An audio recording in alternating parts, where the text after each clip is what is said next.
All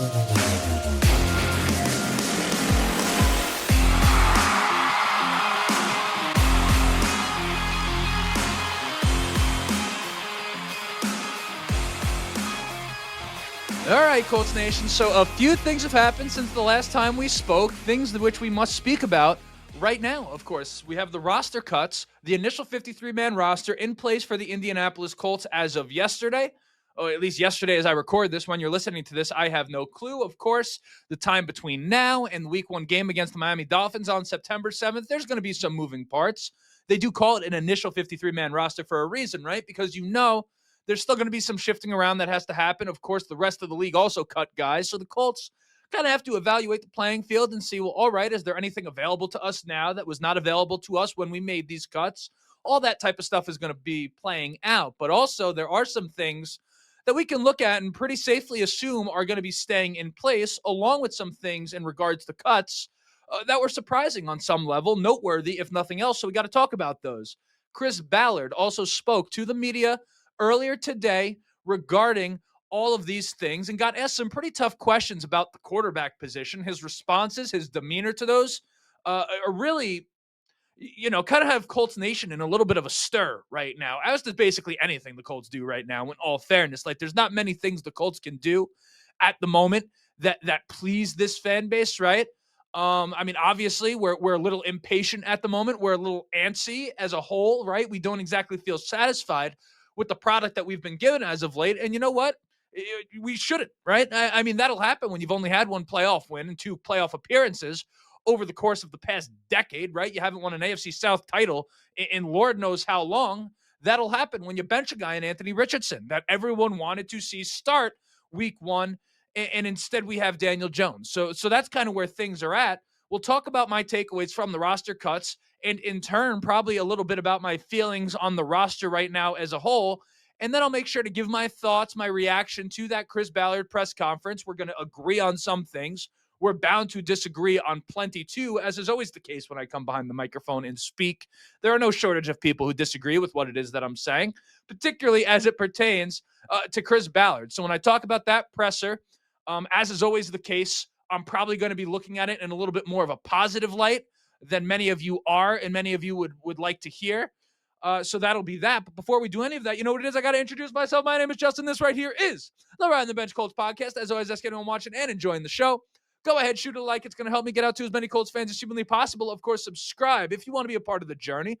We're on our way to 4,000 subscribers over here on the YouTube channel. We're getting there. We're kind of close. We're kind of not. So if you keep coming back and join the show, perhaps it's your first day here and you're not minding what you're hearing so far, hit that subscribe button. Never miss an episode again. Of course, audio listeners, you know what it is. I need you to leave a 5-star review if you have not yet. Let the people know how much you're enjoying the show. That goes a very, very long way in making sure that more people hear the audio side of this. Of course, kind of our foundation is over here on YouTube, but there's another side to this thing. Those people in the car, right? They can't watch the video. They got to drive, right? So they need to listen. And we want to make sure more people are hearing what we have to say over here. And be civil in the comment section with one another. As always, I always say that, right? A little bit of Hoosier hospitality, as a lot of people in Indiana would say. You don't know what the person on the other side of the keyboard is going through. We're trying to further the discussion here about the Indianapolis Colts and nothing else. We're all rooting for the same thing. If you disagree, that's fine. It is what it is. And also, let me add one more thing before we get back to business. If you could follow me on Twitter at JustinRTBColts, that is something I'm trying to grow right now. And quite frankly, not doing a great job. So if you happen to be on Twitter, on X, and you don't follow me there, that is kind of a different look, right? Of course, you get the episode here, but that's kind of more of my stream of consciousness, like real-time reaction type thoughts. Obviously, during the season, during the games, I'll be live tweeting constantly. Are we still calling it tweeting? Is that what we call it over there on X? I don't know. But follow me there if you don't. Kind of a different view into my perspective and my thoughts than you get here. So worth the follow in that sense. It's not like you're going to get the same thing there that you're getting over here. But without further ado, let's get back into the regularly scheduled programming, and let's get to where it is that we're going to start, which are the roster cuts. Okay, let's talk about these roster cuts for the Indianapolis Colts. Of course, there were a lot of them, right? And I'm not going to cover them all. Just look up Colts transactions on Google, and you'll be perfectly fine, right? Like you'll be in business right there. But what I will do is cover the ones that I view as particularly notable for this team, right? And speak to why that is. I'll try to keep these at least somewhat organized by position. And we're going to start in the secondary. The Colts traded a sixth rounder for some dude from the Vikings, who we will learn about as time goes on. I don't really know all that much about him at this point. And most of us don't know all that much about him at this point. We know he's coming off a torn ACL, and we know the Colts kind of like him for his versatility. But other than that, we don't know much. But when they did trade for him, as fans, you did have to feel, right? You had to understand that someone that we viewed as a fixture in this corner room was going to be the odd man out, and the casualties ended up being Juju Brents, Chris Lamons, and Samuel Womack. Jonathan Edwards, how about him? I mean, what a specimen, huh? I mean, you're talking about an undrafted rookie out of Tulane making the roster over a guy in Juju Brents who was a second round pick now in, what was it, 2 years ago, 2023, in the same year as Anthony Richardson. I mean, we're going to see what he brings to the table. Samuel Womack, to cut him, that's one thing, right? Because he was claimed off waivers from San Francisco last year. They hadn't invested all that much in him. I thought he was perfectly fine for the Indianapolis Colts last year, kind of given how deep into the rotation they had to go. But at the same time, the Colts secondary struggled heavily last year, and he was a part of it, right? So to get rid of him is a move that I feel is perfectly fine in the name of raising the floor, right? But he's the type of guy that you could always dip back into free agency if you want to. I forget if they put him on the practice squad already. Point being is Samuel Womack's a guy that technically you could bring back if you had to, if you have a whole bunch of injuries. But of course, that's not in the Colts' plans. It's really not Womack that I think is much of a discussion. It's more so the other two in Juju Brents and Chris Lamons. Not so much that I think they were the wrong moves to make per se, but again, I think there's discussion points. Starting with Juju Brents, I mean, tough move for the Indianapolis Colts to make, right? And I think commendable that they would go on and cut him. I mean, to cut a guy who was a second round pick 2 years ago and to kind of admit that failure is something that, listen, I mean, you can't say that the Colts aren't running a meritocracy over here, right? Like, obviously, they're trying to put the best possible guys that give them the best possible chance out there, right? If that wasn't the case, you wouldn't have an undrafted rookie making the roster over a guy in Juju Brents who was a second round pick not all that long ago. And with Juju Brents, I mean, we all know what the deal is. It's been injuries with him, right? There's never really been a question about his talent. And it's just unfortunate to see it play out the way it has. I mean, the first time I saw him at training camp in his rookie year, or was it his rookie year or his second year? Point being is I got to see him go out there. I think it was his rookie year. He was coming off the wrist surgery, and he was kind of just out there. I think I was there for his first practices as a rookie, and he was just one of these guys physically. When you're talking about kind of the tools he had, his build, really lanky guy, like really long arms. He was one of these dudes that physically just looked different than everyone else. And that's one of the best parts of training camp is you get to go there and kind of see what it is that there is to see before everyone else gets to see it, right? That's the fun of going there. And Juju Brents was a guy right from his rookie year. I kind of liked what he brought in terms of his talent and his physical tools. Like he was just a guy that looked a little bit different than any other corner in the room at the time. But at the same time, it doesn't really matter how much physical ability you have. Of course, as they always say, the cliche goes, the best ability is availability. And Juju Brents just wasn't able to do that. But no surprise to see him claimed off of waivers by the Miami Dolphins. That'd maybe be an awkward week one interaction, right? But we'll see Juju Brents. Hopefully he doesn't do anything to make us regret it in week one, right?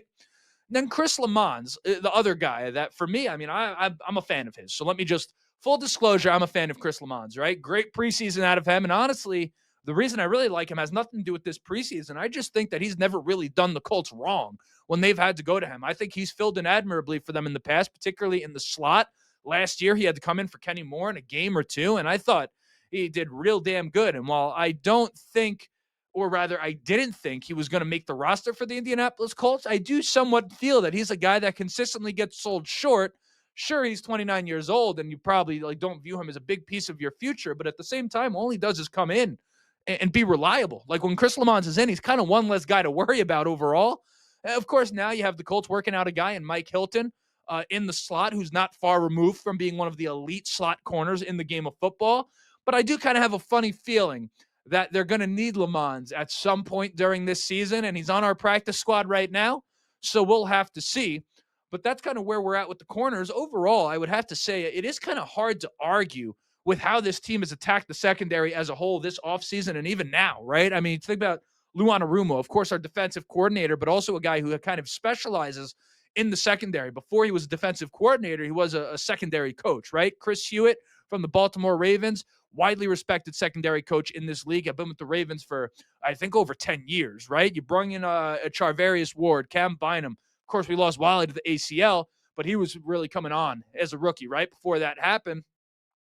And again, they've continued to be aggressive with guys like Xavier Howard and trading for the guy from the Vikings and looking at Mike Hilton now.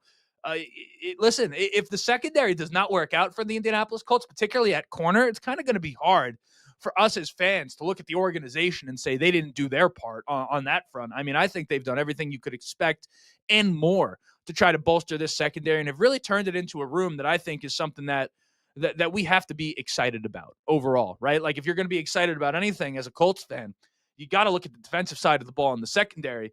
And compared to what we've seen in years past, it got to at least be optimistic about what it is that we have in front of us. Of course, we don't know anything to be true until it is, right? And those guys are going to prove us right or they're going to prove us wrong on the field. But the corner room right now, overall, feeling pretty good. And again, I think continue to just be aggressive. I don't think they had to really do that to satisfy many of us, but they went and did it anyway. So let's stick on the defensive side of the ball and let's go to the defensive line. And really, there's two guys on the defensive line that I'm looking at and wondering how the cuts are going to age, right? And those guys are Isaiah Land and Tim Smith today as well, upon claiming a linebacker from the Jaguars, another guy whose name I can't produce right now. And quite frankly, no disrespect to him, no disrespect to the guy from the Vikings, but I'm a Colts fan. I'm a football fan too, but I'm a Colts fan. I mean, if I don't know, you have to. If you want me to know your name as an Indianapolis Colts fan, you have to do something for the Indianapolis Colts, right? If not, I mean, I'm not going to be able to refer to you off the top of my head. You just got here. But neither here nor there. Let's talk about Isaiah Land first because he was a preseason superstar for this team at defensive end and a guy that really they've been quietly developing for quite a period of time. And I remember when Chris Ballard first got him, they claimed him from the Cowboys, and Ballard going into that offseason, I forget what year it was, maybe 2022 or something like that. And they said they kind of really liked him, and it proved true. I mean, they kept him around a while, and we really started to see that development shine through in this year's preseason. Now, unfortunately, defensive end, a position for the Indianapolis Colts that is pretty deep, and you kind of have guys right now on the roster that you're either heavily invested in or have proven production in this league, right? I mean, you think about guys like Latu and Kwity Paye and JT Tomalu and Taekwon Lewis, and the list can go on, right? Samson Ebukam. And really the only guys on that list of guys, if you were to pull up the Colts defensive end group, that you can really argue that Isaiah Land would make it over are Taekwon Lewis or Samson Ebukam. And the problem with that, of course, is that a guy like Taekwon Lewis, much like JT Tomalu that they drafted in the second round out of Ohio State, he's a guy that can play both inside and outside. So if it's kind of a third down pass rush situation, you can put a guy like Taekwon Lewis kind of inside into kind of the defensive tackle position, right? In the 3 gap or the 5 gap, something like that. And you can kind of make sure that he's not just an edge rusher on the outside at defensive end, but you can kind of move him around your defensive line. And then Samson Ebukam, even though he's coming off the Achilles, is a season removed from being this team's overall sack leader. So you kind of combine that with, again, the versatility of a Taekwon Lewis and really his proven production too. Like Taekwon Lewis has been a solid player for the Colts. Isaiah Land kind of was just wrong place, wrong time, right? 6'4", 240, kind of really only a pass rusher, all things considered, but one that is 25 years old and can clearly play, right? Like he's clearly a guy that could produce at least in spurts in this league. Of course, we don't know if he's a full-time starter or anything like that. As I record this, he has not been added to the practice squad. I haven't seen him get claimed by anyone. So I don't know what the deal is there, but he's kind of a guy I'm looking at and saying, we may miss him as fans. I don't know. This may be a distant memory. In 5 years, there may be not a single Colts fan who remembers the name Isaiah Land. We don't know, but we'll see, right? And then Tim Smith, 6th rounder out of Alabama, run-stopping type of guy, at least in terms of kind of why you drafted him, right? And he's a guy that I would assume is going to be on the practice squad if he does not get claimed. And I will say this about Tim Smith, and it's really it's less about him and more about an overall worry about the Colts right now. I'm a little bit worried about this team's ability to stop the run at the moment. All the work they've done in the secondary and at linebacker right now, I mean, you have a lot of unproven guys, and then we know obviously how great DeForest Buckner and Grover Stewart are.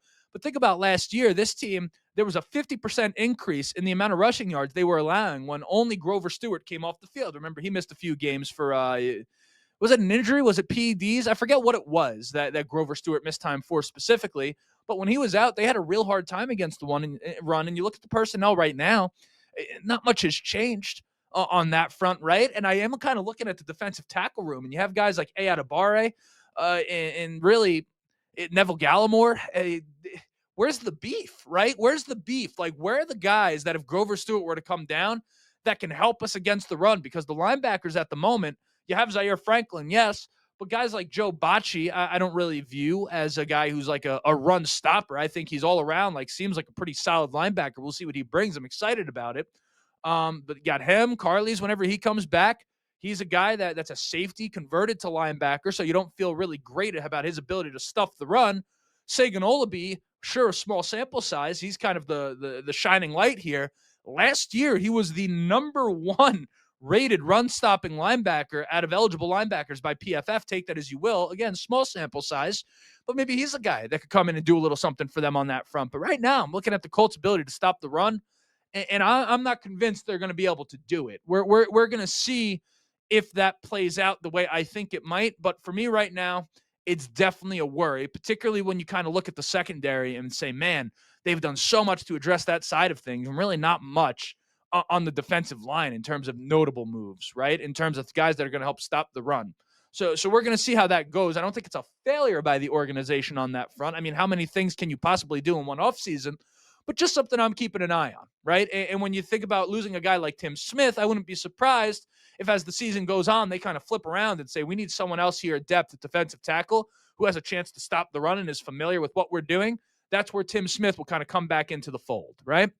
Now let's switch over to the offensive side of the ball. And we got to start with Jelani Woods because he's a guy that, much like Juju Brents, just bursting with potential, but could not stay on the field. And Jelani Woods at 6'7", 260, 270, 280.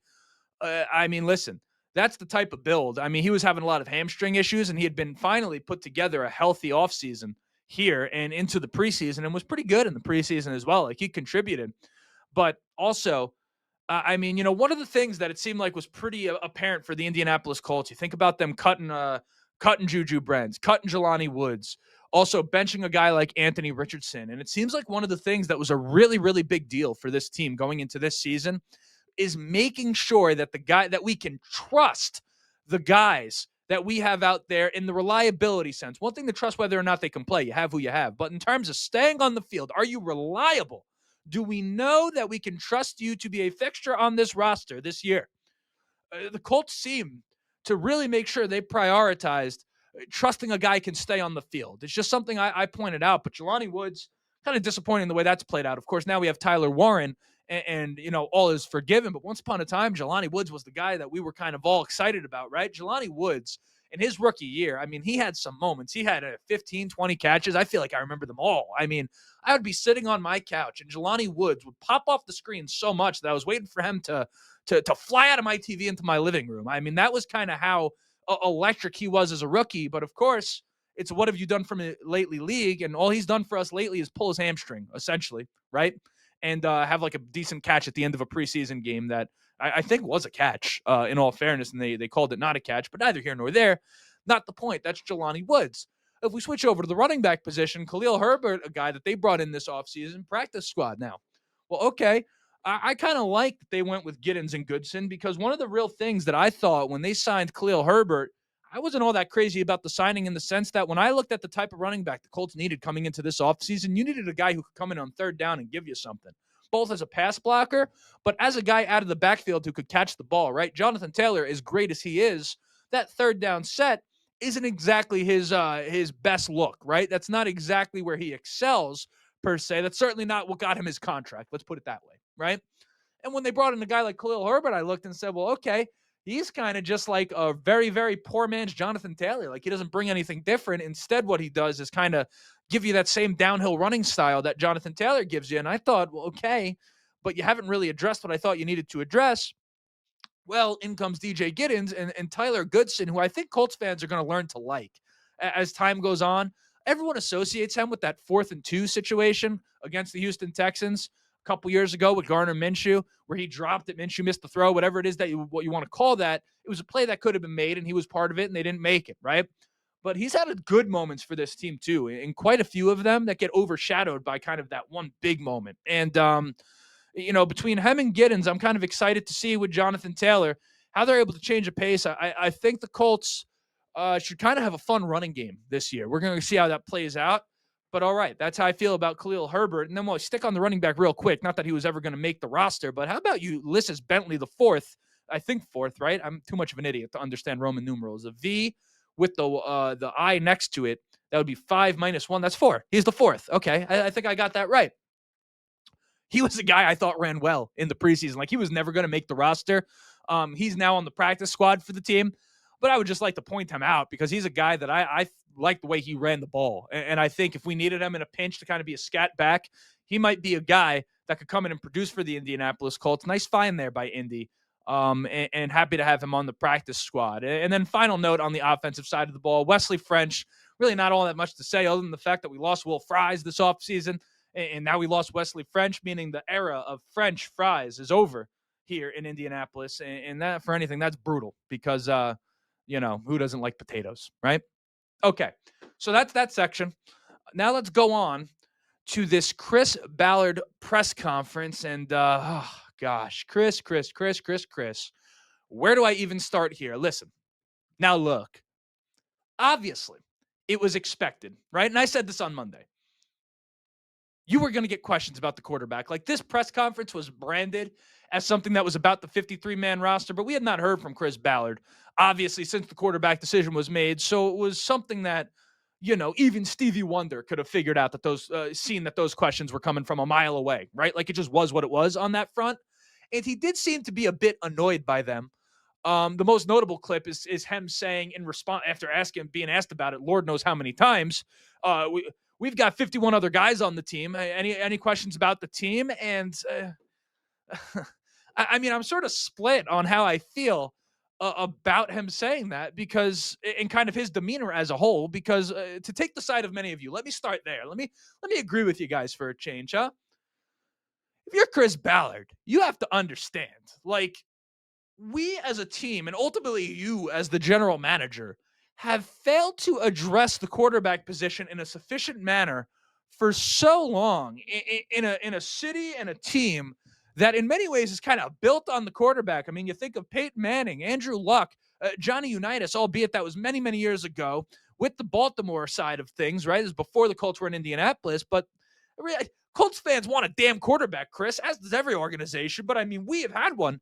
And since then, we've suffered, right? We've suffered at the quarterback position. So to sit there and act somewhat appalled that the media is finally going to kind of press you about that position and that people are asking you like, hey, man, like, why should we believe that that what you're doing now is the right thing? And to kind of be like, they're making it, they're spinning it. To me, as one of the most staunch Ballard defenders, it's kind of like, dude, I mean, come on. I mean, you likely whiffed on Anthony Richardson, even though you won't admit it yet, and that's totally fine. I wouldn't expect you to. I mean, what are you supposed to say, right? But you chose Matt Ryan over Baker Mayfield. You're now starting Daniel Jones, who I happen to like more than other people. But at the same time, I mean, you expect the fan base, you expect the media, after Anthony Richardson kind of starting his first 2 years and being sold to us as the future of this team, you expect people to just be all right with that and just come in and ask you questions about the linebacker room? I mean, come on, dude. Come on. So I could totally understand where fans are coming from on that front in terms of their reaction to this thing. But on the other side, there is a level of, I mean, what exactly do you expect him to say in response to those things? Like, if you're saying, what's the plan for Anthony Richardson? And he's looking at it, and in his heart, he thinks that Anthony Richardson doesn't have a shot. I mean, what's he supposed to do? Just come out and say it? I mean, that would be reckless at best, right? That would be a ridiculous thing to do. So, I thought Chris was honest as he could be. And I do generally think that the answers that Chris Ballard gives, what some people would consider word salad. I mean, when Chris Ballard speaks, I mean, I'll speak for myself. I tend to always agree with him from a football perspective when he's talking, right? Like, he always has like these kind of, it speaks from a philosophical perspective a lot of times when it comes to football, Chris Ballard. And I tend to pretty much agree with his sentiment most of the time in what he's saying. And he's also kind of getting asked these kind of gotcha questions, right? Where he's sort of backed into a corner where it's like, why should we believe in your plan and this type of thing? And there's really no right answer to those types of questions if you're Chris Ballard. So again, he answers as straight and honestly as he could, and we're all mad at him for doing that. Why? Like, what exactly did he do here that would warrant being super upset with him as it pertains to the press conference? Like you can be mad at his answers for showing some level of emotion and vulnerability if you want.